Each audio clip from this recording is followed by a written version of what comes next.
Hi everyone, and welcome to this IMechE Talking Together event in collaboration with the Royal Aeronautical Society and IET, which today is with Rolls-Royce CEO Warren East. Today you have hosting myself, Joshua Thompson-Smith, and Rafsan Chowdhury. We are both engineers of Rolls-Royce and on the IMechE Young Members Board. Today we'll be exploring a range of different themes and aspects of mental health and wellbeing as we continue to get multiple perspectives on a universal issue. So to begin, let's give Warren a chance to introduce himself to the audience and give us a little bit of more information around his role as CEO at Rolls-Royce. Okay, thanks very much. So I'm Warren East. I'm an engineer by training, background and career. I'm lucky enough to be CEO at Rolls-Royce at the moment. I actually only joined Rolls-Royce 6 years ago, and that was a change of sector for me. Most of my career has been in the semiconductor space, and most notably I spent 12 years being CEO of ARM, the UK microprocessor company.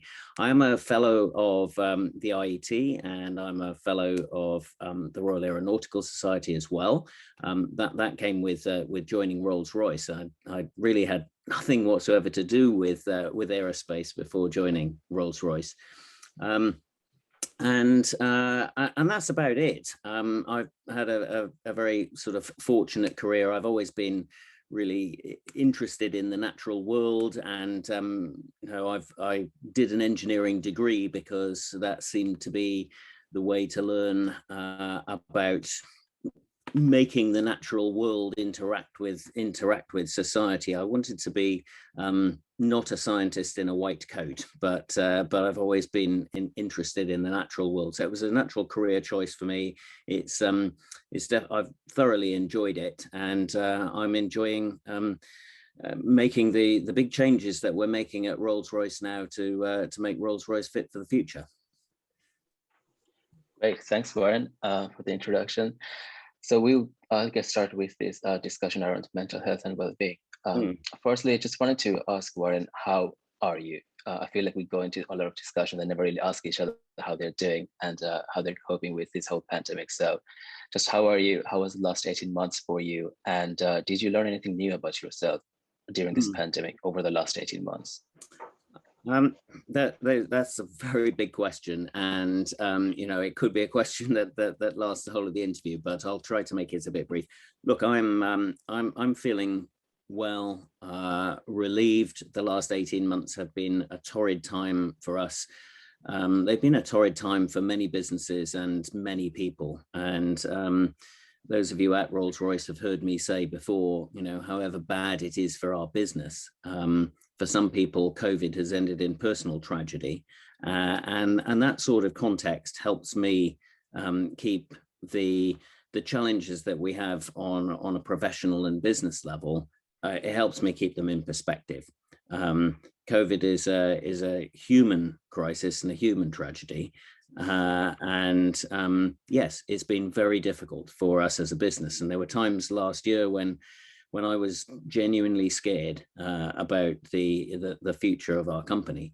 But you get on with the job, and I have been getting on with the job, and I hope the future of our company is secure now.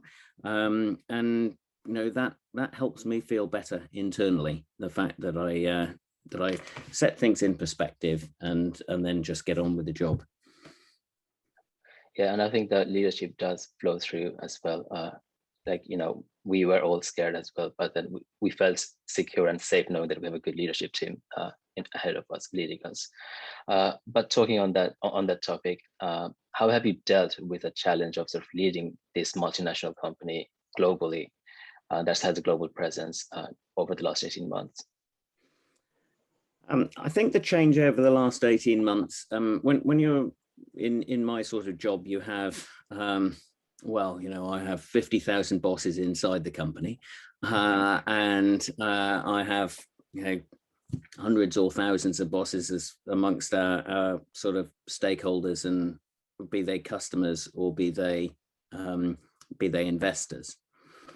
I think our customers have had a very torrid time, or some of our customers at any rate have had a very torrid time during COVID.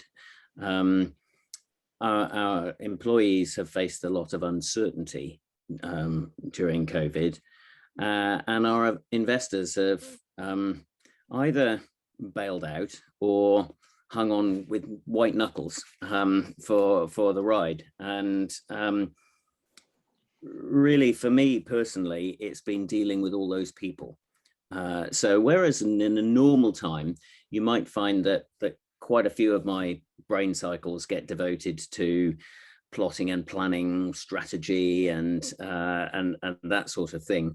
I've been very much more focused over the last 18 months on those stakeholders, and probably more with the balance tilted internally than, again, normally one would be spending a bit more time with customers, but clearly travel has been challenging, and so that's sort of automatically cut out quite a lot of that. And also customers spend quite a lot of time dealing with suppliers like ourselves, but again they've had bigger fish to fry, and so they haven't really been as engaged as they might otherwise be with us. So there's been a natural little sort of shift in a bit more towards the people side of the job, and amongst those groups of stakeholders a bit more internal than external.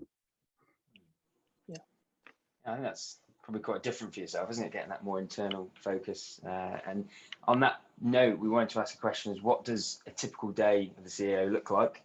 And have you ever had any examples where you're feeling stressed, or maybe at times, how we're going to go for the next day? How do you deal with that? How do you get up and go again in what's a very high pressured and stressful job, we imagine, from the outside looking in? Yeah, there is no typical day. Josh, you've shadowed me for a day. You know that it's full of variety, my job, and I'm so lucky because variety does keep you going. And I do have that. Probably over the last 18 months, I've had quite a few weeks where I've gone to bed on a Sunday night and thought, my goodness, I don't know how I'm going to get through this next week, or I've just got to get to Thursday night, because maybe all the action is sort of concentrated on a day like Thursday. And I generally reflect on that at the beginning of a week, and then it's a matter of putting one foot in front of another and just grinding through. Yeah, some weeks have felt quite overwhelming at the start, but you get there, and I mean we've seen lots of these sorts of issues at Rolls-Royce, not on a personal scale, on a sort of company scale. I mean, when we started realizing how big the challenge of Trent 1000, that's for those non-Rolls-Royce people, that's the engine on the Dreamliner, we knew we were going to have a big slog of first of all, what's wrong, secondly, how are we going to fix it, and then how are we going to make this fix work for all our customers. And that was going to be a long thing, and you can be overwhelmed by it, or you can think it's a big task, we'll break it down and we'll get on with it. And that's how I deal with overwhelming days. But during this crisis, it's been no different from normal, really. CEO doesn't have a normal, there isn't really a day that is ever particularly the same. I think that's an interesting concept. It's something I know, speaking to a lot of young engineers. It's what does a CEO do? And having that variety is something that is definitely an interesting insight. I think we just talking there about maybe the resilience you're showing in a week, and business resilience was a key phrase we discussed a lot. I think the pandemic's really challenged our mental resilience. And, with all the media, negative news, not just professionally, but in personal life, like we touched on earlier. How do you deal with that personally? How do you bounce back from different media, things about Rolls-Royce or yourself? How do you go about that from a mental health and wellbeing perspective? Again, because my job is busy and full of variety, there isn't really too much time to dwell and obsess even on negative things. So if I get some negative news, or something negative happens, then, you know, I'm human, same as everybody else, right? And so, of course, it hurts. And of course, I obsess about it for a little while. But then I realize that I've actually got a ton of things to do tomorrow. And I need to get on with those things because I can't afford to let this hold me down. Now, a good example would be in the middle of last year when we announced you know, huge job losses in our company. And the day we announced it, I did some radio stuff in the morning, and we recorded an interview on an iPhone, and it was on somebody's iPhone, one of the PR team's iPhone, a live interview.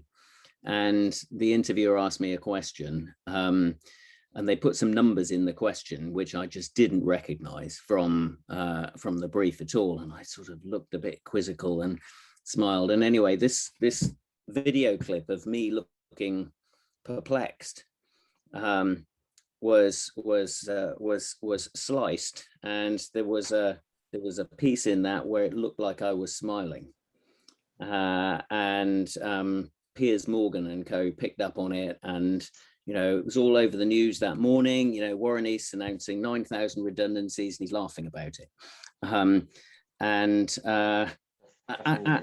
At first, it was just one of those things. Of course, I wasn't laughing, you know, but it picked up momentum during the day, and it really hurt.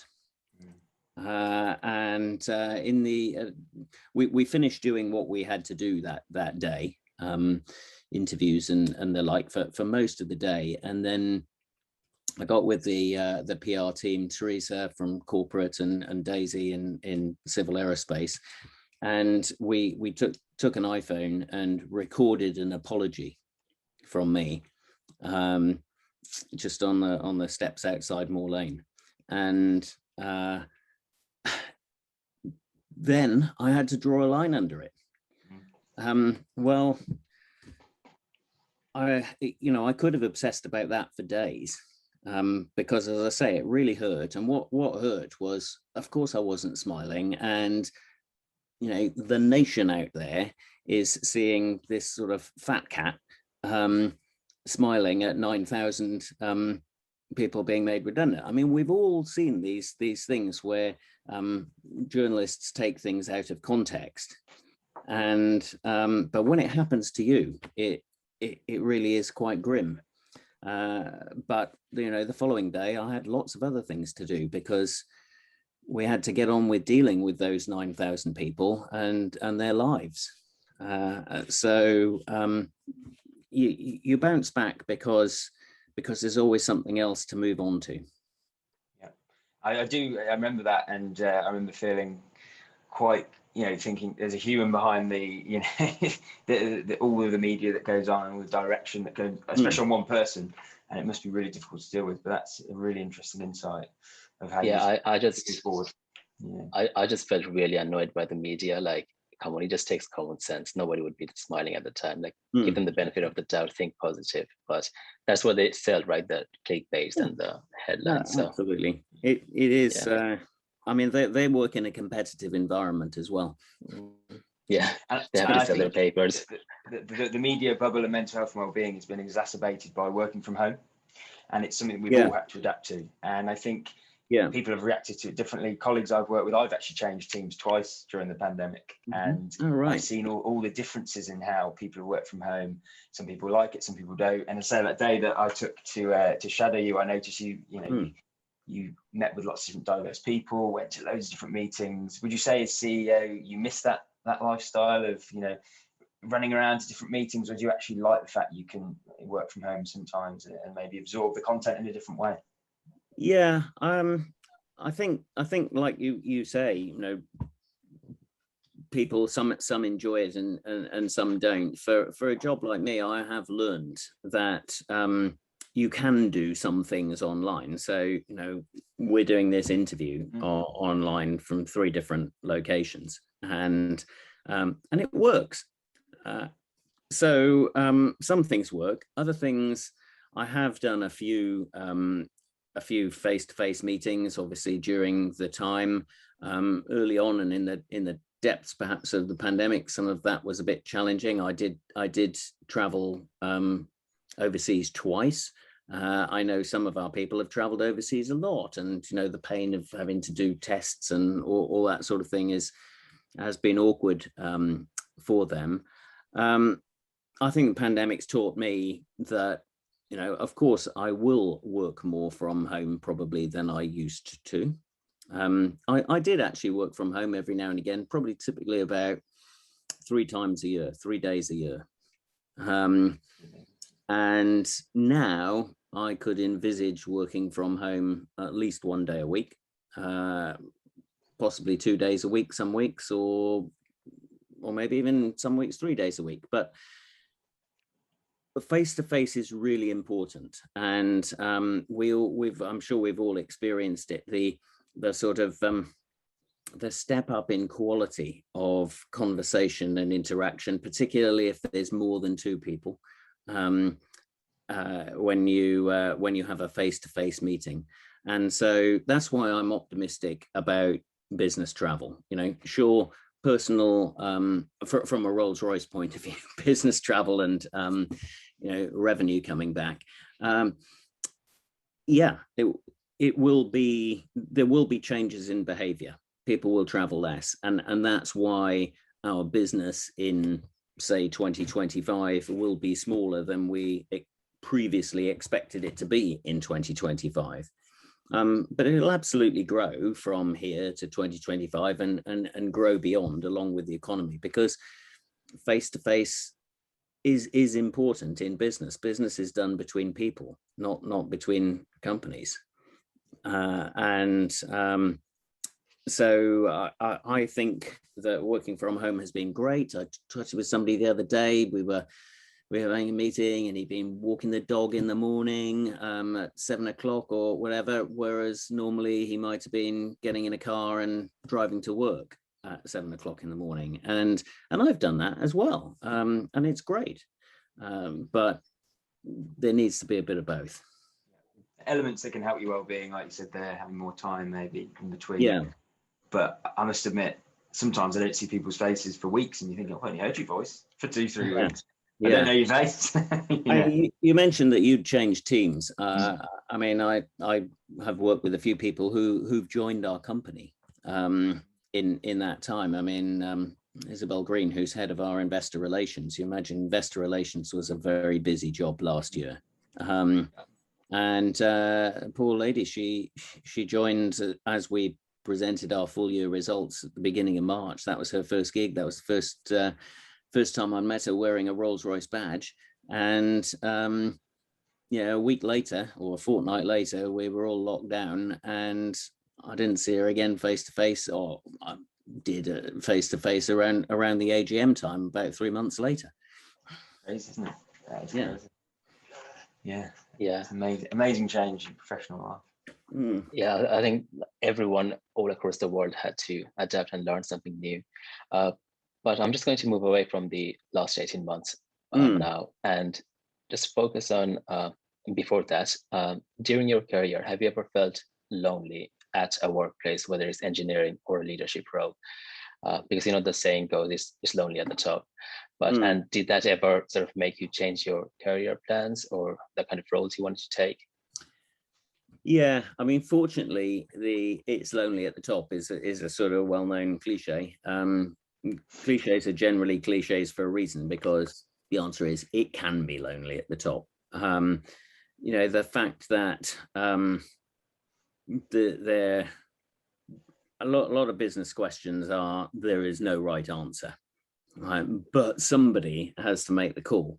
And that can be pretty lonely. And I do remember when I first became a CEO, having thought, that's cliche, that'll never happen to me. And then I found myself on an airplane, visiting a customer. I can't remember. I was either apologizing for something or saying no. That's generally what CEOs have to do. I had a pretty torrid meeting with the customer, and traveling back, You get on the plane, and it's like Friday night in San Francisco, and yeah, you feel pretty lonely. But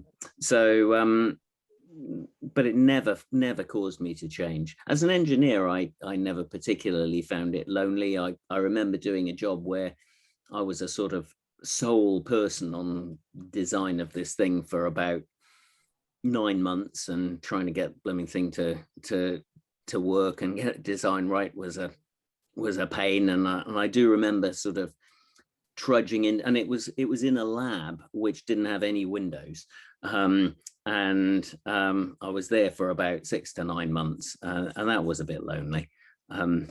But no, I haven't struggled with loneliness. That's really great to hear. And yeah, just something that you mentioned, the customer who you visited and then you had to sort of say no to. I think that's something that we probably never realized, that you have to say no to a lot of things. But he or she must have been disappointed, and that's one of the themes we were thinking about this in this Talking to the series as well. Especially in the last year and even this year, a lot of summer interns or graduates lost their job because of unfortunate circumstances. Yeah. Have you ever dealt with or felt a lot of disappointment, and how have you sort of dealt with that? I think disappointment is part of life. Satisfaction is part of life, and you can't really have satisfaction without disappointment. I mean, for me, there's personal disappointment. So, in my career, I suppose when I was 26 and not getting promoted as fast as I'd like to be promoted, because, I was going to be a captain of industry. Come on, I'm 26, get on with it. Yeah, I felt a bit disappointed. I felt really, have I made a big mistake when a customer gave me a dressing down and demonstrated that I really didn't know what I was doing at all, and that was a bit of a sort of blow. Professionally, as you get more senior, then your sort of professional disappointments and your personal disappointments tend to get a bit closer together. And I do remember being thoroughly disappointed. I've been CEO for about 3 or 4 years at Arm, and we made a big announcement that we were acquiring a company in the US, and we all thought it was a glorious idea and very sensible. And I assumed that when we made the announcement, the share price was going to go up, and we made the announcement, and about 10 minutes later, the share price had completely tanked. And I thought, I was very, very disappointed at this point, thinking, what on earth, have we made some terrible mistake? How could I possibly have done this? And it took several years actually to right that situation. So Warren, were you the CEO of Arm at the time? I was, yeah. Okay. Yeah. I think it's interesting how you said you took all the blame, whereas I'm pretty sure there was a team effort. Everybody contributed, gave you information. So, but it just, you said you felt very disappointed. Like, what have I done? So do you always feel like you're making the decisions and you always put your hand up and take the responsibility, even though there's a team who sort of helped you make that choice? Well, of course, CEOs don't do everything on their own. Of course, there's a team, but as the leader of the team and the leader of the company, then of course you feel personally responsible, because you think, well, no matter what the team had been doing, I should have realized, I should have pointed out, I should have challenged.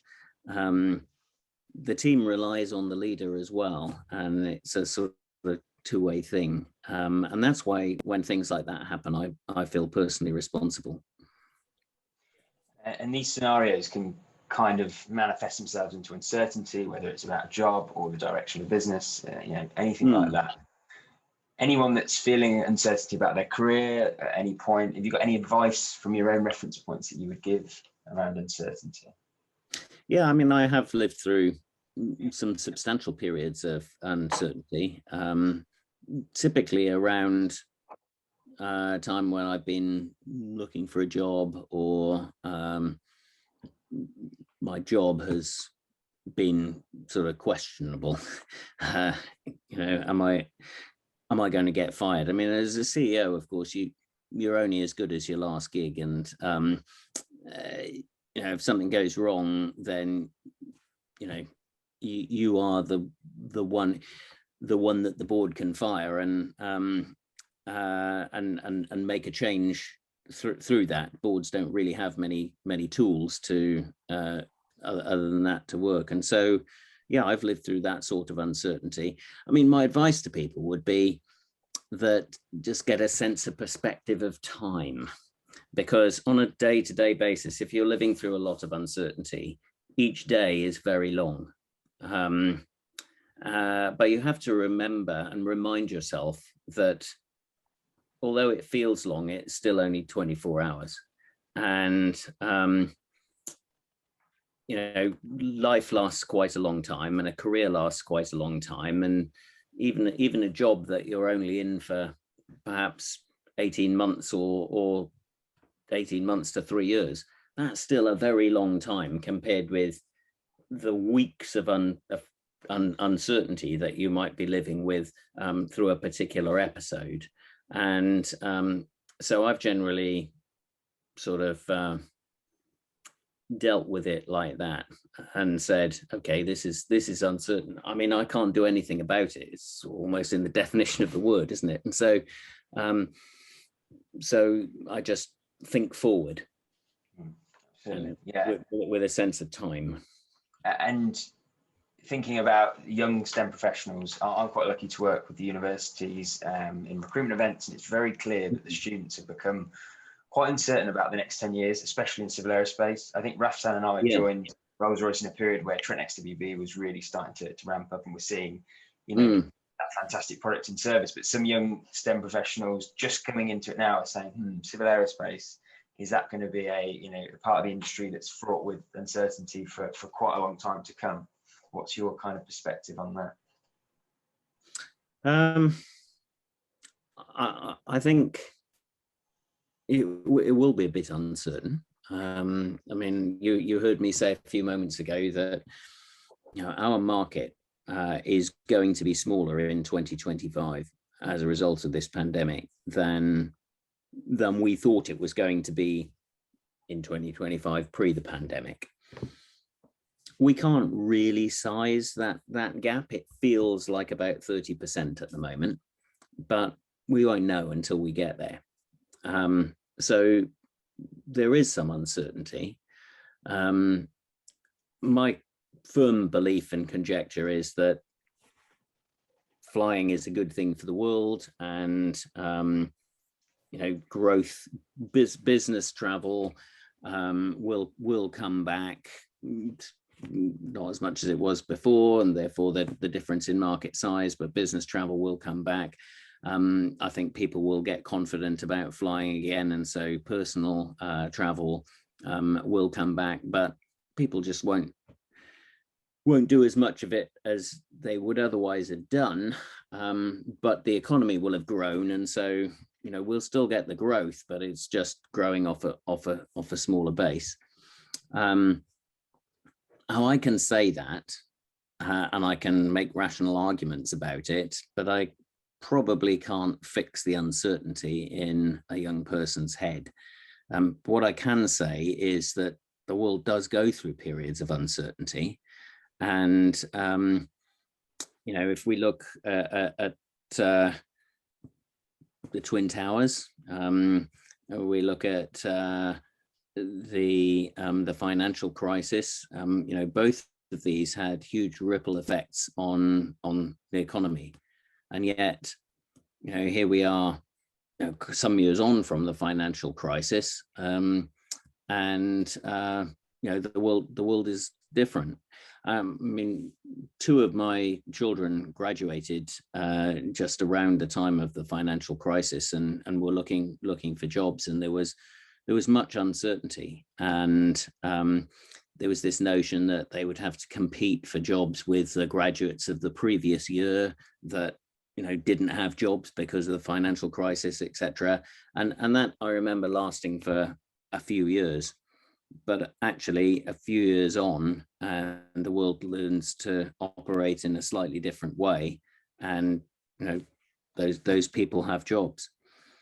So I think the next 10 years in aerospace are actually going to be quite exciting, and some of that excitement, you know, is related a little bit to the uncertainty. But don't forget, as well as the pandemic in aerospace at the moment, we've also got this tremendous imperative that we keep talking about on actually making it net zero as far as the environment is concerned. And for me as an engineer, well, you know, that's the opportunity, that's the challenge, and that's the excitement. And so a little bit of short-term uncertainty shouldn't get in the way of that excitement. I did say at a careers event very recently, it's your chance to be part of something big here, you know, net zero, all these products that will drive us towards that. It's a fantastic opportunity to be part of. And hopefully Rafsan and I will be part of as well in the next 10, 15 years. Yeah, I mean, it will be more than 10 years. And I've been quoted plenty of times, I think, saying that, you know, I wish I was joining now, really. Because the next couple of decades, to be an engineer in a sector like this is going to be really exciting and hugely satisfying, I think. Yeah, and I think it goes back to what you were saying before. Just it depends on what kind of time frame you're looking at. If you're looking at the immediate future, there's a lot of uncertainty. But if you take a step back, look at the past, look at the economic cycle, then you'll see that there's always a recovery. There's always a light at the end of the tunnel. And talking about uncertainty, I think you also mentioned when you were 26, you felt a lot of disappointment and you were doubting yourself. You're thinking, am I doing the right thing? And that's something, especially young engineers, but I think everyone faces at some time. This word, holy imposter syndrome, I think that's been used a lot nowadays. And there are many times when, I guess Josh and I, we've been in meetings where we feel like, do we actually belong here? Did Rolls-Royce make a mistake hiring us? Like, what are we doing here talking to the CEO of Rolls-Royce? So have you ever felt like this kind of self-doubt? I guess you have, but then how do you deal with it? How do you recover from that? Yeah, I mean, again, I guess I've become used to it. Whenever I've changed jobs, I've always felt like, oh, I can't do this next bit. You know, why on earth have I got this job? Because, you know, I can't possibly do it. And in the early days, my wife used to say to me, oh, don't be silly. That, you know, that's completely irrational. They would never have given you the job if they didn't think you could do it. And so there would be that sort of rational argument. And so I'd listen to that. And now, you know, most recently, well, the last new job I took on was being CEO here. And I remember going through the process and thinking, oh, well, I'll start the process, but actually there's no chance that I'll get the job whatsoever. So it doesn't really matter. I'll just go along and, you know, it'll be a rewarding experience having a few interviews. And then as it became more real, I started worrying about the press and the journalists, because I had lived in that world before. And I remember waking up having a dream about a really horrible headline in the Financial Times, and I sort of woke up in a cold sweat. You just sort of put a bit of realism over the top. You know, somebody has to do these things, and for a young engineer, how could I ever have doubted? I took that as a lesson, and what I actually did when it was evident that this customer was, I thought about it. You know, is this customer right telling me that, you know, I'm clueless and I don't know what I'm doing? And actually, there's always a little bit of truth. And so I actually changed my career direction slightly at that point. I was, you know, desperately trying to advance my career and become more commercial as a route to the top. And I actually took a step backwards consciously in my career, and took a design engineer role that got me much further away from the customer and much closer to design, because I wanted to spend a bit more time in my career on the design phase to increase my confidence in my own technical ability. That's really good advice. Yeah, I think at times you do need to sort of reflect and then just recalibrate, and then a step back might lead to 5 steps forward. Yes. Yeah. And talking of recalibration, I think we touched on carbon net zero that is really supported by the government as well. And during the recent G7 summit in Cornwall, I think Boris Johnson was pushing board leaders to make mental health a priority as we recover from COVID. And so I just wanted to know, how have you felt the shift in the focus on mental health and well-being over the last 20 or 30 years? Are we talking about it a bit more? Are we paying more attention to it that it does deserve, especially in the STEM field? Absolutely. It's on the agenda now. We're having this conversation. This conversation would have been inconceivable 20 or 30 years ago. 20 or 30 years ago, it was pull yourself together, boy. Now there's an understanding that just because somebody is physically well doesn't mean to say that they're sort of completely well. And I think there's a recognition that is much wider than in the sort of professional world, but getting into society generally, that people's state of well-being, there's nothing wrong with going through a trough in terms of your own well-being. It's like nobody ever thinks, if you get a cold or something, or flu, if you're physically ill on a temporary basis, nobody ever thinks there's a big issue there, and there's generally sympathy, empathy, and support to help the individual get better. And 30 years ago, there was absolutely no recognition of that, certainly in the sort of normal workplace, from a mental health and well-being point of view. Now there is awareness. I think we've got quite a way to go, though, to get to that state of normality. But if I put my sort of selfish boss of a company type hat on, then we need our employees in tip-top condition to come to work. And if somebody is in work but their performance is impaired by 30% because they've got flu or something, then nobody thinks twice about the fact that, no, you need to go home and get better so that you can come back and contribute properly. Whereas if they're just 30% down because they're 30% down through a mental health issue, there's some personal crisis or uncertainty, then we need to get to the state where it's okay for that person to go and get better and come back 100%. And I think, yeah, Josh and I were very lucky to sort of really work for Rolls-Royce, because we were, I think, inspired by the emphasis that Rolls-Royce does place on our well-being, especially with people like Stephanie and David Rooms that we spoke about before. So there's always support out there. And I think that's sort of needed for a big company, but that's the reason why we started this Talking Together series, so we can reach out to those smaller companies who might not have a David Rooms or Stephanie Fitzgerald, who can relate to this conversation and know that it's okay not to be okay. Yeah. And I've been delighted to find David Rooms when I came here, and I think he made an excellent hire with Stephanie. And companies like Rolls-Royce, where we employ thousands of people, you know, we have a responsibility to those thousands of people. And you know, when you're doing my job, you do feel a bit paternal towards the business and the people. You can't help it.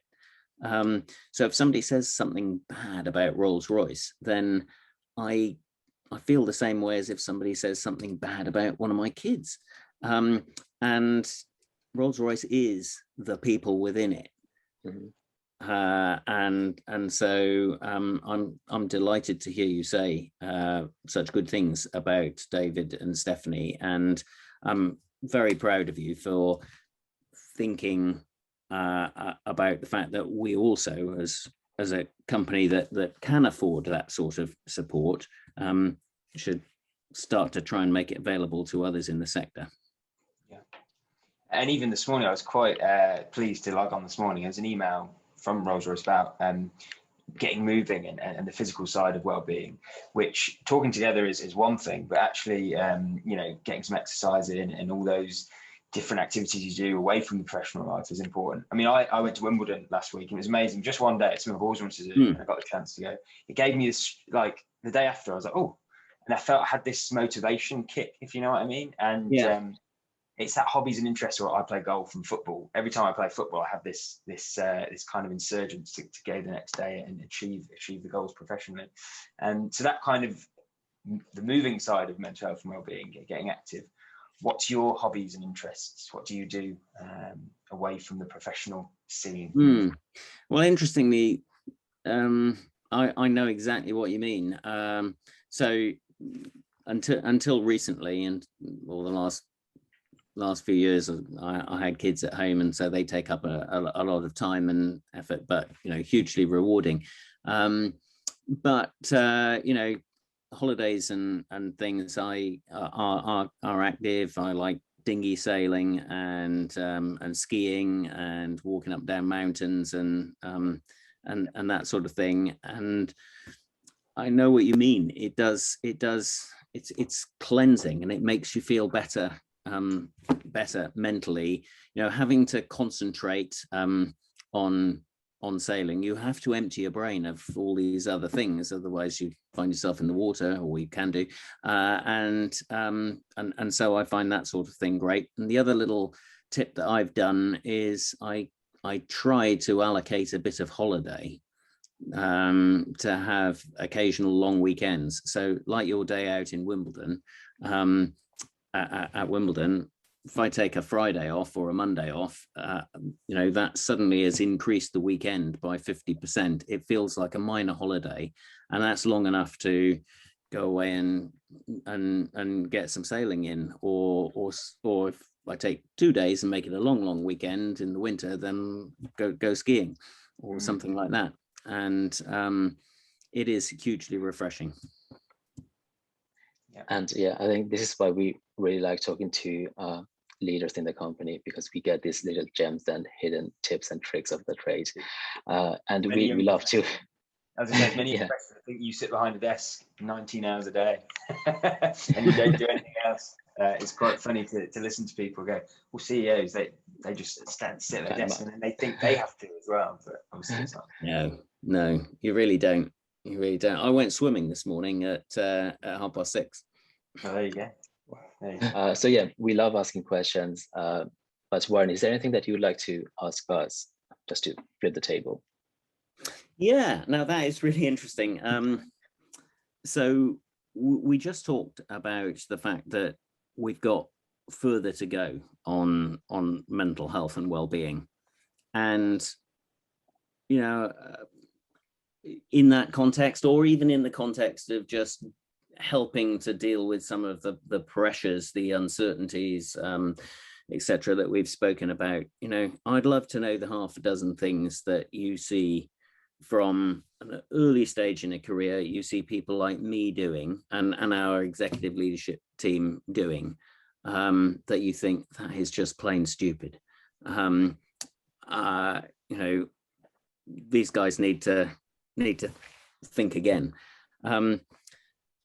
I hope I hope you haven't got a list of 100 things, but I'd be amazed if you didn't have a list of, 4 or 5 things that you think really we ought to change. And so yeah, you don't have to answer now, but that would be really useful. One thing, so it's not really something that the seniors are doing, which I think is bad, but which I think is, it might be a bit detrimental to the seniors themselves. So there are lots of open conversation where I think the senior leadership are really trying to talk to the people who does the groundwork or who does the day-to-day engineering work. And this pandemic has created a lot of frustration because we're trying to survive as a company, we're trying to recover as a company, we're trying to do all this. And a lot of the time in those question and answers, some of the employees might express their frustration in a public forum and not think that there's a human being who's reading it, who might be in the leadership position, but he or she is reading it. And yeah, it's something that I was thinking about. I mean, you don't have to do it. The senior leadership team doesn't have to do anything like this, but they're choosing to do it because they want to know what's going on. But a lot of the feedback might be so personal as well. So how do you guys sort of deal with that when your employees are giving such direct and harsh criticism? And at times it can get a bit personal, but do you ever feel like, okay, we should maybe not do it anymore, or it is expected and we have to react to it? I think I probably just accept it, really. I mean, I think there are some people that have various missions, and they might be on a mission, and that's a little bit annoying, the way that some of these missions keep coming back. But generally, if somebody's frustrated and directs a little bit of that frustration at me, they're frustrated for a reason, and that reason might not be me, but they probably are frustrated for a reason. And as I said earlier, one feels a little bit paternal towards the company, and the company is the people. So I try and understand it. If I think it's completely irrational, I'll weigh up, do I get into a debate here or not, or is that just going to make it worse? And sometimes getting into a debate isn't the right thing to do. There's this element of when in a hole, stop digging. And it might be better to just deflect that and ask a slightly different question to get the person thinking about it a different way.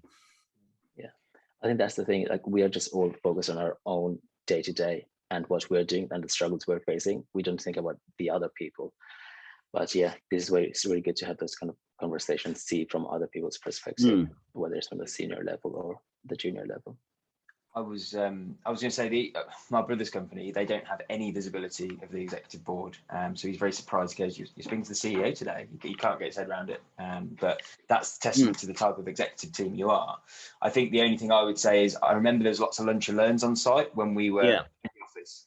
Digitally, actually, you could argue that it's more accessible, and I have seen when I've been in those, and I've heard people talk about them, the motivation people get, that insurgence people get by seeing an executive kind of bring that thread to what is Rolls-Royce's top level objective, because you can, in a team, people can get a little bit focused on just what they're doing and their problems, and having an executive come down, whether it be Paul, Harry, Chris, yourself, to a lunch and learn 20-minute session can really help to motivate the team and just show that you are humans, you are there to be seen, and giving yourself some time over the year, maybe 10-15 minutes every quarter, to go to one of those key business areas, especially with all the change we've had in the business structure.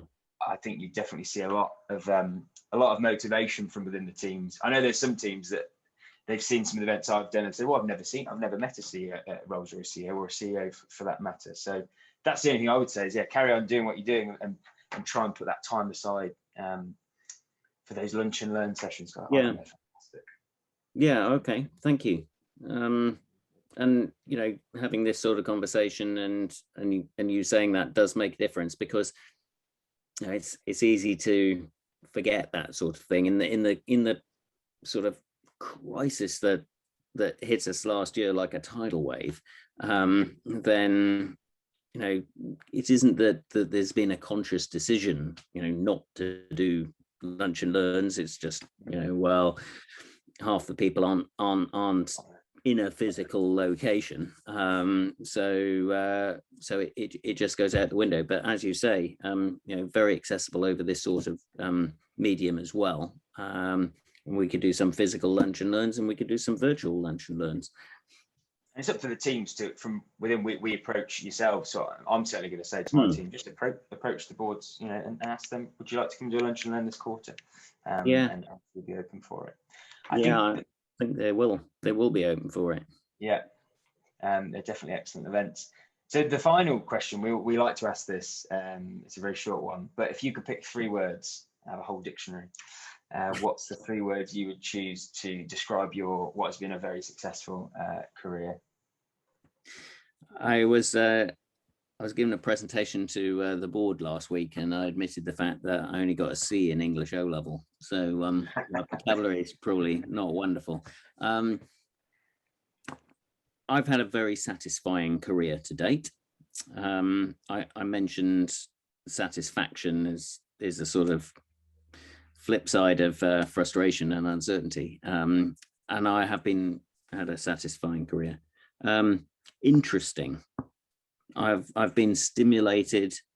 I've been very fortunate to work in 2 sectors that make an impact on the world, and I find that really interesting. And finally, the other word that I always use is luck.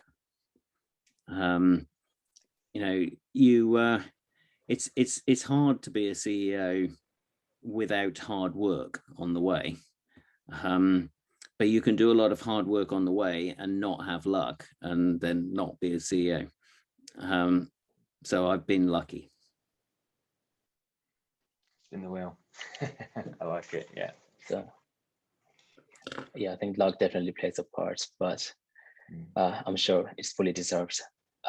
So that question brings us to the end of this insightful and very fascinating discussion. So thank you, Warren. Generally, it was really, really useful for both Josh and myself, and to the wider public who gets to view this. If you enjoyed this discussion, then please look out for all our other recordings. So we spoke about David and Stephanie. We have an event with them. We have an event with Paul Stein, the Rolls-Royce CTO, and various other people. Those are on the IMechE, Royal Aero, and IET YouTube channels. And if you are sort of struggling or need help with anything, our Professional Institute has a lot of support materials out there, as well as lots of local charities that can help. And we'll try and put the links on the description of this video. And finally, thank you for watching. Take care of yourself, and looking forward to the next event.